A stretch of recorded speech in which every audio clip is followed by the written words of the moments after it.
IPL ആവേശം തിരിച്ചെത്തുകയാണ്. ഇപ്പോൾ കഴിഞ്ഞ ദിവസം ഷെഡ്യൂള് പ്രഖ്യാപനം വന്ന് ഉദ്ഘാടന മത്സരത്തിൽ RCB കൊൽക്കത്തയെ നേരിടുകയാണ്. നമുക്കറിയാം മുൻ ചാമ്പ്യന്മാരായിട്ടുള്ള കൊൽക്കത്തയുടെ അവരുടെ സ്വന്തം നാട്ടിൽ തന്നെയാണ് ഉദ്ഘാടന മത്സരം. ഫൈനലും ഇത്തവണ അവിടെ തന്നെയാണ് നടക്കുന്നത്. ഈ ഷെഡ്യൂള് കണ്ടിട്ട് എന്താ തോന്നുന്നത്? ഒരു മികച്ച ഇപ്പൊ രണ്ട് ഗ്രൂപ്പുകളായിട്ടാണ് മത്സരിക്കുന്നത്. അതിൽ ചെറിയൊരു നിരാശയുണ്ട്, അത് പറയാതിരിക്കാൻ വയ്യ. കാരണം പിന്നെ ഇപ്പം ചെന്നൈയും മുംബൈയും തമ്മിൽ 2 മത്സരം ഉണ്ടെങ്കിലും RCBയും മുംബൈയും തമ്മിൽ ഓരോ മത്സരം മാത്രമേ വരുന്നുള്ളൂ. കൊൽക്കത്തയും പിന്നെ ഇവരും തമ്മിൽ ഒരു മത്സരം വരുന്നുള്ളൂ. അതൊരു ചെറിയ നിരാശയാണ്. പക്ഷേ ആവേശം ഒട്ടും ചോരുന്നില്ല. നമുക്കറിയാം ഈ IPL വരുമ്പോൾ തന്നെ ഇന്ത്യൻ ആരാധകരനെ പല ഗ്രൂപ്പുകളായി തിരിഞ്ഞു പോവാണ്. ഇപ്പോൾ നമ്മളെ കാര്യം തന്നെ പറയുമ്പോൾ IPL തുടങ്ങി കഴിഞ്ഞാൽ ഇവിടെ നടക്കുന്ന കാര്യങ്ങളൊക്കെ നമുക്കറിയുന്നതാണ്. അപ്പം അതിലേക്ക് പോവാണ്. ഇപ്പോൾ പറഞ്ഞ പോലെ തന്നെ കൊൽക്കത്തയിലാണ് ഉദ്ഘാടന മത്സരവും ഫൈനലും വരുന്നത്. ഫൈനൽ കൊൽക്കത്തയിലെത്തുമ്പം IPL ചരിത്രം നോക്കുമ്പോൾ ഒരു കൗതുകമുണ്ട്. 2 തവണ ഫൈനൽ മത്സരിച്ചത്, അവിടെ നടന്ന ഫൈനൽ മത്സരിച്ചത് മുംബൈയാണ്. മുംബൈയും ചെന്നൈ ആയിരുന്നു. അയൽ ക്ലാസിക്കോ തന്നെ പറയാം. ആ മത്സരം 2 ഫൈനലുകൾ, 2ലും മുംബൈ ആയിരുന്നു ജയിച്ചിരുന്നത്. അപ്പോൾ വീണ്ടും മുംബൈ കപ്പ് എടുക്കുമോ എന്നുള്ള സംശയമുണ്ട്. കാരണം കഴിഞ്ഞ സീസൺ നമുക്ക് ഓർമ്മയുണ്ടല്ലോ, അതായത് മുംബൈയും ചെന്നൈയും വീണ്ടും ഫൈനലിൽ വരുമോ എന്നാണോ നിങ്ങൾ? അല്ല, അതാണ് ഇപ്പം മുംബൈ ആരാധകർ പറഞ്ഞു തുടങ്ങിയിട്ടുള്ളത്. കാരണം IPL ചരിത്രം 2013, 2015 ഈഡൻ ഗാർഡനിൽ ഫൈനൽ നടന്നപ്പം ഇരു ടീമുകൾ ഏറ്റുമുട്ടി മുംബൈ 2 പ്രാവശ്യം കപ്പടിച്ചു. ഇത്തവണ അത് ആവർത്തിക്കുന്നു പറയുന്നത് മുംബൈ ആരാധകർക്ക് അത് പറയാൻ കാരണം ഒന്നുകൂടിയുണ്ട്. കാരണം കഴിഞ്ഞ പ്രാവശ്യം ഹാർദിക് പാണ്ഡ്യനെ കൂപ്പി തോൽപ്പിച്ചൊരു ടീമായിരുന്നു, ആരാധകരായിരുന്നു. അതിനുശേഷം ലോകകപ്പിൽ അദ്ദേഹം അതിൻ്റെ പ്രതികാരം വീട്ടി, ആരാധകരോടുള്ള പ്രതികാരം വീട്ടി മുംബൈയിൽ വന്നിട്ട് നമുക്കറിയാലോ ലോകകപ്പുമായിട്ട് അവിടെ വന്ന് ആ ഒരു ഹീറോ ആയിട്ട് മടങ്ങിയ ഒരു ഹാർദിക് പാണ്ഡ്യ ഉണ്ട്. അപ്പോൾ ഹാർദിക്കിന് വീണ്ടും ഒരു അവസരം കിട്ടുമ്പോൾ അവർക്ക് ആരാധകർക്കൊന്ന് തിരിച്ച് എഴുന്നേറ്റ് വരണമെങ്കിൽ തന്നെ ഇതിങ്ങനത്തെ ഒരു ബൂസ്റ്റ് വേണം. അതിനുള്ളൊരു ദൈവത്തിൻ്റെ പുറകിൽ തോറ്റോടെ തുടങ്ങാറുള്ളൂ എന്ന് പറയുന്ന പോലെ ഇപ്പം പറഞ്ഞു തുടങ്ങുന്നത് ഇപ്പം ഇതാണ്. ഈ പ്രശ്നം കപ്പ് നമ്മൾ കൊണ്ടുപോകുന്നതാണ്. പക്ഷേ ഈ സ്ഥല കപ്പ് നമ്മതെ, അതിൽ യാതൊരു സംശയമില്ല. അല്ല, അങ്ങനെ നോക്കുകയാണെങ്കിൽ ഇപ്പോൾ RCBയുടെ കാര്യം പറയാം. ഉദ്ഘാടന മത്സരം RCBയും കൊൽക്കത്തയും തമ്മിലാണ്. കൊൽക്കത്ത ഓൾറെഡി RCBനെ ട്രോളി തുടങ്ങിയിട്ടുണ്ട്. കൊൽക്കത്തയുടെ 49 ഓൾ ഔട്ട് എന്ന് പറഞ്ഞിട്ട് പോസ്റ്റ് ഇട്ട് കഴിഞ്ഞിട്ടുണ്ട്. അപ്പൊ ഇപ്പോഴേ തുടങ്ങിയ ഒരു ആവേശം എന്ന് തന്നെയാണ് നമുക്ക് മനസ്സിലാക്കേണ്ടത്. തുടങ്ങി കഴിഞ്ഞിട്ടുണ്ട്. അത് അറിയാം. ഇനിയിപ്പോൾ അങ്ങോട്ട് ചാമ്പ്യൻസ് ട്രോഫി നടക്കുമ്പോഴും അതിനിടയിലൂടെ നമുക്കറിയാം IPL ടീമുകളെല്ലാം സോഷ്യൽ മീഡിയയിൽ എപ്പോഴും സജീവമാണ്. ഇന്ത്യൻ ടീമിന് മത്സരങ്ങൾ തങ്ങളുടെ തരണം മാത്രമല്ല എല്ലാ താരങ്ങളെയും അഭിനന്ദിക്കാനും പോസ്റ്റ് ഇടാനും ഒക്കെ എല്ലാ ടീമുകളും തയ്യാറാറുണ്ട്. പക്ഷേ ഈ ചാമ്പ്യൻസ് ട്രോഫിയിൽ നടക്കുന്ന സമയത്ത് ഓരോ മത്സരവും ഈ ടീമുകൾക്കും ആരാധകർക്കും പിന്നെ കുറച്ചും കൂടി ഒരു ഈ പറഞ്ഞ ഫാൻ ഫൈറ്റിനും കൂടി ഒരു ഊർജ്ജം പകർന്ന രീതിയിലേക്കായിരിക്കും ഇവർ കൊണ്ടുപോകുന്നത്. അതാണ് ഇപ്പോൾ കണ്ടത് തന്നെ കൊൽക്കത്തയുടെ പോസ്റ്റിന് വന്നത്. പക്ഷേ RCB പ്രാവശ്യം പുതിയ ക്യാപ്റ്റനായിട്ടാണ് വരുന്നത്. പുതിയ RCB ആയിരിക്കും. കോഹ്ലി പിന്നെ നമുക്ക് കോഹ്ലി ക്യാപ്റ്റനാക്കുന്നത് പ്രതീക്ഷിച്ചിരുന്നു. പക്ഷേ അതെല്ലാം കഴിഞ്ഞ ദിവസം മഞ്ജരേക്കർ പറഞ്ഞാൽ തന്നെ കോഹ്ലിക്ക് അധികം ബാധ്യതയൊന്നും കൊടുക്കുന്നില്ല. കോഹ്ലിനെ സ്വന്തമായി കളിക്കാൻ തുറന്നു വിട്ടിരിക്കുകയാണ്. അല്ല, അത് മാത്രമല്ല, ഇപ്പോൾ ടീമിന്റെ ഡയറക്ടർ തന്നെ പറഞ്ഞത് കോഹ്ലിക്ക് ക്യാപ്റ്റൻ ആകാൻ, അതായത് ടീമിനെ ലീഡ് ചെയ്യാൻ അല്ലെങ്കിൽ ടീമിന് കോഹ്ലിയുടെ നേതൃത്വം ലഭിക്കാൻ ഒരു ക്യാപ്റ്റൻ സ്ഥാനത്തിന്റെ ആവശ്യമില്ല എന്നുള്ളതാണ്. പിന്നെ അത് മാത്രമല്ല, ഈ തീരുമാനം എടുത്തിട്ടുള്ളത് കൃത്യമായി കോഹ്ലിയോട് സംസാരിച്ചതിന് ശേഷമാണ്. മാനേജ്മെന്റിന് കോഹ്ലി ക്യാപ്റ്റൻസി എടുക്കണം എന്ന് താല്പര്യം ഉണ്ടായിരുന്നു.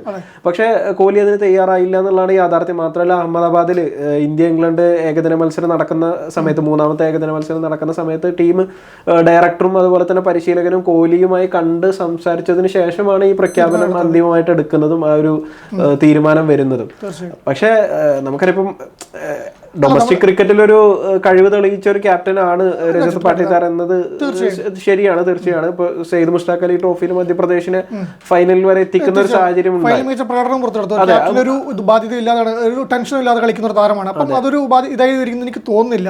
അപ്പം രജത്തിന് ഈ IPL വരുമ്പോൾ സച്ചിനൊക്കെ നമ്മൾ കണ്ടിട്ടുണ്ട്, ക്യാപ്റ്റനായി വരുമ്പം അധികം പ്രഷർ വരുന്ന സമയത്ത് പെർഫോമൻസിന് ബാധിക്കുന്നവരുണ്ട്. പക്ഷേ അങ്ങനെ ആഭ്യന്തര ക്രിക്കറ്റിൽ അതില്ലാണ്ട് വന്നൊരു താരമാണ്. പക്ഷേ ഇത് ഇന്റർനാഷണൽ ലെവലിലുള്ള താരങ്ങളാണെന്നൊക്കെ പറയുമ്പോഴും നമ്മൾ സഞ്ജുവൊക്കെ ഇങ്ങനെ തന്നെയാണ് ക്യാപ്റ്റനായി വന്നതും പിന്നീട് തിളങ്ങിയതും. അപ്പം അത് ആ താരത്തിനുള്ളൊരു അംഗീകാരം കൂടിയിട്ടാണ് ഞാൻ കാണുന്നത്. ഇപ്പോൾ കോഹ്ലിയെ പോലെ താരത്തിൽ ഒരു സീനിയർ താരമുള്ള ടീമിനെ നയിക്കാൻ പറ്റുമോ? ഇപ്പം ഗൈക്വാദ് ധോണിയെ നയിക്കുന്നത് പറയുന്ന പോലെ രജത് പാട്ടിദാറിന് ഒരു പുതിയൊരു അവസരം, ഒരു വലിയൊരു അവസരമാണ് ലഭിച്ചിരിക്കുന്നത്. അത് അദ്ദേഹത്തിന് മുന്നോട്ടുള്ള യാത്രക്ക് വലിയൊരു ഊർജ്ജമായി മാറും. അപ്പം അതും കൂടെ നമുക്ക് കാണാൻ പറ്റും. ഈ കോഹ്ലിക്കും വെട്ടോറിക്കും കുംബ്ലയ്ക്കും, പിന്നെ കെവിൻ പീറ്റേഴ്സൺ ആയിട്ടുണ്ട്, ഡാനിയൽ വെട്ടോറി ക്യാപ്റ്റൻ ആയിട്ടുണ്ട്. അങ്ങനെ ഒരുപാട് ഇതിഹാസ താരങ്ങൾ നയിച്ചൊരു ടീമാണ്. പക്ഷെ ഇതുവരെ കപ്പ് നേടാൻ പറ്റിയിട്ടില്ല. അതാണ് ഞാൻ പറഞ്ഞത്. ഈ വലിയ താരങ്ങൾ നയിച്ചിട്ട് വലിയ താരങ്ങൾക്ക് കീഴിലാണ് ഇറങ്ങിയത്. ഒരു വലിയൊരു കാലയളവിൽ കോഹ്ലിയുടെ കീഴിലായിരുന്നു. അതിനിടത്ത് തന്നെ ഡുപ്ലസീസ് നയിച്ചിട്ടുണ്ട്. അപ്പം അവർക്കിടയിലേക്ക് വന്നിട്ട് ഈ പടിതാറിന് കപ്പ് എടുക്കാൻ വേണ്ടി പറ്റിയല്ല, അത് വലിയൊരു കാര്യം തന്നെ ആയിക്കോലെ. അത് പ്രതീക്ഷിക്കാവുന്നതാണ്. അതെ, അത് മാത്രമല്ല ഇപ്പൊ പാട്ടിദാറിന്റെ കാര്യം പറയുകയാണെങ്കിൽ വേറൊരു രസകരമായ ഒരു കാര്യം കൂടിയിട്ടുണ്ട്. 2022 ഓപ്ഷനിൽ RCB എടുക്കാതെ വിട്ട പ്ലെയറാണ്.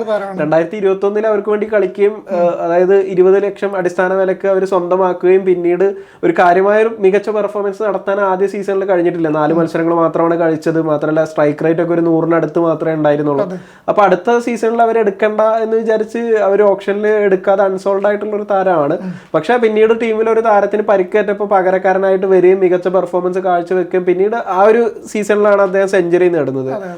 എലിമിനേറ്ററിൽ സെഞ്ചുറി നേടിയിട്ട് ഒരു അൺക്യാപ്ഡ് താരം, അതായത് IPL-ന്റെ പ്ലേ ഓഫിൽ സെഞ്ചുറി നേടുന്ന ആദ്യ അൺക്യാപ്ഡ് താരമൊക്കെ ആവുകയും ഒക്കെ ചെയ്ത് പിന്നീട് ഈ 2 വർഷം കൊണ്ടാണ് ടീമിന്റെ ക്യാപ്റ്റനായിട്ട് വരുന്നത്. അതായത് വിരാട് കോഹ്ലി പോലുള്ള വലിയ താരങ്ങളുള്ള ടീമിനെ നയിക്കാൻ കൃണാൽ പാണ്ഡ്യ ക്യാപ്റ്റൻ ആവും എന്ന രീതിയിൽ ഒരു ചർച്ചയും കേട്ടിരുന്നു. പക്ഷെ അതും മാറ്റിയിട്ടാണ് ഒരു ക്യാപ്റ്റൻസി രജത് പട്ടിദാറിന് RCB ഏൽക്കുന്നത്. അപ്പൊ RCB എങ്ങനെയെങ്കിലും അതായത് തന്നെയാണ് ഞാൻ പറയുന്നത്. കാരണം ഈ ഒരു നമുക്ക് ഈ വലിയ താരങ്ങൾക്ക് കഴിയാതെ പോയത് ഒരു യുവതാരം വന്നിട്ട് നേടിക്കൊടുക്കുന്ന പറയുമ്പോൾ അതിൽ വേറൊരു തോന്നിയുണ്ട്. കോഹ്ലിയെ പോലെ താരം IPL കിരീടം ഇല്ലാതെ എപ്പോഴും ട്രോളുകൾക്ക് ഇരയാക്കപ്പെടുന്നത് സ്വാഭാവികമാണ്. അപ്പോൾ ഇപ്രാവശ്യം കൂടി ഇല്ലെങ്കിൽ എനിക്ക് കോഹ്ലിയുടെ അടുത്ത IPL സീസൺ ഉണ്ടായിരിക്കും എന്നൊക്കെ ചോദിച്ചിട്ടുള്ള ചോദ്യങ്ങളൊക്കെ വരും. അപ്പോഴേക്കും കോഹ്ലിക്ക് ഒരു കപ്പോടെ തന്നെ പട്ടിദാറിന് ആ ഒരു ട്രിബ്യൂട്ട് ചെയ്യാൻ വേണ്ടി പറ്റുന്നതാണ് എനിക്ക് തോന്നുന്നത്. അത് ഈ പറഞ്ഞ പോലെ ഇപ്പം മുംബൈയും ചെന്നൈയും കൊൽക്കത്തയുടെ ചരിത്രം ആവർത്തിക്കാനൊക്കെ അപ്പുറം ഉണ്ടെങ്കിലും രാജസ്ഥാനുണ്ട്, സൺറൈസേഴ്സ് ഉണ്ട്. സൺറൈസേഴ്സ് കഴിഞ്ഞ വർഷത്തെ ടീമാണ്. എല്ലാം ഇപ്രാവശ്യം പുതിയ ടീമായി ഇറങ്ങുന്നെല്ലാം നല്ല ടീമാണ്. നല്ല നായകന്മാരെ പ്രഖ്യാപിച്ചത് നമ്മൾ സഞ്ജു ഉൾപ്പെടെ ഈ നായകന്മാരെ പ്രഖ്യാപിച്ച കാര്യം പറഞ്ഞപ്പോ ഇപ്പൊ രജത് പാട്ടിദാറിനെ ക്യാപ്റ്റനായിട്ട് RCB പ്രഖ്യാപിച്ച അന്ന് തന്നെ ചെന്നൈ ഒരു പോസ്റ്റ് ഇട്ടിരുന്നു. ടീമിന്റെ 4 ക്യാപ്റ്റന്മാർ ഒരു ഫ്രെയിമിൽ വരുന്ന ഒരു പോസ്റ്റ് ഇട്ടിരുന്നു. അപ്പൊ ഈ ഒരു സോഷ്യൽ മീഡിയ പോസ്റ്റുകൾക്ക് കൂടി ഭയങ്കര ഒരു പ്രാധാന്യം നമുക്കറിയാം. ഇപ്പം രാജസ്ഥാന്റെ കാര്യം പറയുമ്പോൾ മലയാളത്തിലെ സിനിമകളുടെ മര്യാദ വെച്ചിട്ടാണ് ഇപ്പോൾ സഞ്ജുവിനെ വെച്ചിട്ടായാലും മറ്റു താരങ്ങളെ വെച്ചിട്ടൊക്കെ ഇപ്പോൾ ഒരു പോസ്റ്റുകൾ എടുത്ത് ട്രോളിങ് ചെയ്യുന്നത്. അപ്പോൾ അതിന് ഇനിയുള്ളൊരു മാസം ഇപ്പോൾ മാർച്ച് 22 കളി തുടങ്ങാൻ വേണ്ടി പോകുന്നവരെ ആ ഒരു മാസം ഈ ട്രോളുകളുടെ കൂടി കാലമായിരിക്കും. ആ IPL ആരംഭിക്കുമ്പോഴേക്കും അതിൻ്റെ പീക്ക് എത്തിയിട്ടുണ്ടാകും. പിന്നെ ഫൈൻ ഫൈറ്റ് അങ്ങ് എത്തിയിട്ടുണ്ടാവും. അവിടെ നിന്നും മികച്ച മത്സരങ്ങളായിരിക്കും സീസണിലായിരിക്കും കടന്നു പോകുന്നത്. ഇപ്പം പട്ടിദാറിനെ പോലുള്ള താരങ്ങൾ നയിക്കാനെത്തുന്നു. പിന്നെ ഇപ്പം പറയാം മുംബൈയുടെ ആദ്യ മത്സരം ഹർദിക് പാണ്ഡ്യ നയിക്കില്ല. അപ്പോൾ ആരെയും ക്യാപ്റ്റൻ എന്നുള്ളൊരു ചോദ്യം. IPL തുടങ്ങിയ 2ാമത്തെ ദിവസം തന്നെയാണ് മുംബൈ ചെന്നൈ മത്സരം വരുന്നത്. മുംബൈ ചെന്നൈ മത്സരം നമുക്കറിയാം പലപ്പോഴായിട്ടൊരു വീറും വാശിയും ആ ഒരു വാശി ഉള്ള അതെ ഒരു മികച്ച മത്സരങ്ങൾ പലപ്പോഴും നമ്മൾ കണ്ടിട്ടുണ്ട്. അപ്പൊ അങ്ങനെ നോക്കുകയാണെങ്കിൽ ഇപ്പൊ ആദ്യ മത്സരത്തിൽ ക്യാപ്റ്റന്റെ അഭാവം മുംബൈക്ക് ഒരു തിരിച്ചടി ആകുമോ? അതോ അത് പറയുമ്പോൾ നമ്മൾ ചെന്നൈയോടാണ് മത്സരം കൂടി എടുത്തു കാണണം. ചെന്നൈനെ തോൽപ്പിക്കാൻ വേണ്ടിയിട്ട് സർവ്വസന്നാഹമായിട്ടാണ് മുംബൈ എപ്പോഴും എത്തുന്നത്. അതിന് മുംബൈയുടെ ആദ്യ മത്സരം കൂടിയാണ്. അതോർക്കണം നമ്മൾ ഈ പറഞ്ഞ ദൈവത്തിന്റെ പുറകിൽ തോറ്റു തുടങ്ങാനുള്ള മത്സരമാണ്. ചെന്നൈയുടെ ആദ്യ മത്സരമാണ്. അതിപ്പോൾ ഒരു വലിയ പ്രാധാന്യം ഉണ്ട്. അപ്പം ബൂമ്രയുടെ പരിക്കിനെ കുറിച്ചും ചില ആശങ്കകളൊക്കെ ഉണ്ട്. ആദ്യ മത്സരമൊക്കെ കളിക്കും എന്നുള്ളത്. ഇപ്പം ബൂമ്രയും ഇപ്പം ഹർദിക് പാണ്ഡ്യ ക്യാപ്റ്റനായിട്ടില്ല. ഇപ്പം രോഹിത് വീണ്ടും ക്യാപ്റ്റനെന്നൊക്കെ പറയുന്നുണ്ട്. പക്ഷേ എനിക്ക് തോന്നുന്നില്ല. അത് സൂര്യകുമാർ യാദവ് ഉപനായകനുണ്ട്. അപ്പം സ്കോയി തന്നെ ആയിരിക്കും ടീമിനെ നയിക്കും. പക്ഷേ രോഹിത് 1ാം മത്സരം നയിക്കും എന്നൊക്കെ പറയുന്നുണ്ട്. അങ്ങനെ രോഹിത് നയിച്ചിട്ട് ആ മത്സരം ജയിച്ചോ തോറ്റോ അതെന്തായാലും അത് രോഹിത് നയിക്കുന്നെങ്കിൽ അത് വലിയ ചർച്ചയാവും. പിന്നീട് ഹർദിക് എനിക്ക് തോന്നുന്നത് രോഹിത്തിനേക്കാളും ഒരു സൂര്യകുമാർ യാദവ്. കാരണം രോഹിത്തിനെ കൊടുക്കില്ല. കാരണം നായക സ്ഥാനത്ത് മാറ്റിയിട്ടൊരു താരത്തെ കൊണ്ടുവന്നിട്ട് വീണ്ടും അദ്ദേഹത്തിന് കൊടുക്കുക പറയുമ്പോൾ അത് ഹർദിക്കിനും പ്രഷർ വരുന്ന കാര്യമാണ്. ഇപ്പം ജയിച്ചാലും തോറ്റാലും ആ താരത്തിനെയും ബാധിക്കും. അടുത്ത മത്സരത്തിൽ നയിക്കുന്നത് ഹർദിക്കിനെയും ബാധിക്കും. അങ്ങനെ തീരുമാനത്തിലേക്ക് ഇവർ കൊണ്ടുപോകാൻ ചാൻസ് ഇല്ല. കാരണം ഉപനായകനായിട്ട് സ്കൈ തന്നെ നയിക്കുമായിരിക്കും. പിന്നെ ഹർദിക്ക് വന്നിട്ട് ടീമിനെ ഏറ്റെടുത്ത് കൊണ്ടുപോകും. ഹർദിക്കിന് ഇപ്രാവശ്യം ഇനി എങ്ങനെ ആയിരിക്കും എനിക്ക് കഴിഞ്ഞ വർഷത്തെ പോലെ ഉണ്ടാവും തോന്നില്ല. സ്വന്തം ആരാധകരനെ കൂവി വിളിക്കുന്നൊരു സീൻ ഉണ്ടാവും തോന്നില്ല. കാരണം അതിൻ്റെ കാലം കഴിഞ്ഞു. അതിനുശേഷം പിന്നെ ഇന്ത്യൻ ടീമിന്റെ നായകനാവുന്നൊക്കെ പ്രതീക്ഷിച്ചെങ്കിലും അവിടത്തേക്ക് സ്കൈ ആണ് വന്നത്. അപ്പോൾ സ്കൈനെയും രോഹിത്തിനെയും നയിക്കേണ്ട ഒരു ചുമതലയും കൂടി ഹർദിക്കിന് IPL വരുന്നുണ്ട്. അപ്പം അങ്ങനെ ഓരോ ടീമിനെടുത്ത് നോക്കുമ്പോൾ ഇങ്ങനെ പല കാര്യങ്ങളൊക്കെ ചുറ്റി മറിഞ്ഞ് കിടക്കുന്നൊരു സീസണിലേക്കൂടാണ് വരുന്നത് നമ്മൾ. അപ്പോൾ അതൊക്കെ നന്നായിട്ട് തന്നെ ഇവർക്ക് താരങ്ങൾക്ക് കൈകാര്യം ചെയ്യാൻ പറ്റുമെന്ന് പ്രതീക്ഷിക്കാം. അതെ, എന്തായാലും ഈ ഷെഡ്യൂൾ കാണുന്ന സമയത്ത് വലിയൊരു ആവേശം തന്നെ തോന്നുന്നുണ്ട്. പല മത്സരം ഇപ്പൊ ചെന്നൈ സൂപ്പർ കിങ്സ് ആണെങ്കിലും കഴിഞ്ഞ വർഷം കപ്പ് നേടിയിട്ടില്ല. അപ്പൊ ആ ഒരു സാഹചര്യത്തിൽ അവരുടെ ഒരു ശക്തമായ ഒരു തിരിച്ചുവരവ് ഉണ്ടാവും എന്നുള്ളത് തന്നെയാണ് പ്രതീക്ഷിക്കുന്നത്. പിന്നെ രാജസ്ഥാൻ റോയൽസിൽ കഴിഞ്ഞ സീസണിൽ നമുക്കറിയാം ഒരു ഡ്രീം റൺ നടത്തിയതിനു ശേഷം പിന്നെ ബാക്കിലേക്ക് പോകുന്ന ഒരു സാഹചര്യം ഉണ്ടായി. അപ്പൊ എന്തായാലും ഇപ്പോഴത്തെ ഒരു ഷെഡ്യൂൾ കാണുന്ന സമയത്ത് എന്തായാലും ക്രിക്കറ്റ് ആരാധകർക്ക് എല്ലാവർക്കും ഒരു ആവേശം തോന്നുന്നുണ്ട്. ആ ഒരു ആവേശം നമുക്ക് മത്സരങ്ങൾ ഓരോന്ന് നടക്കുന്ന സമയത്തും പ്രതീക്ഷിക്കാം. മികച്ച മത്സരങ്ങൾ തന്നെ എത്തവണ ഉണ്ടാകട്ടെ എന്ന് നമുക്ക് ആഗ്രഹിക്കാം.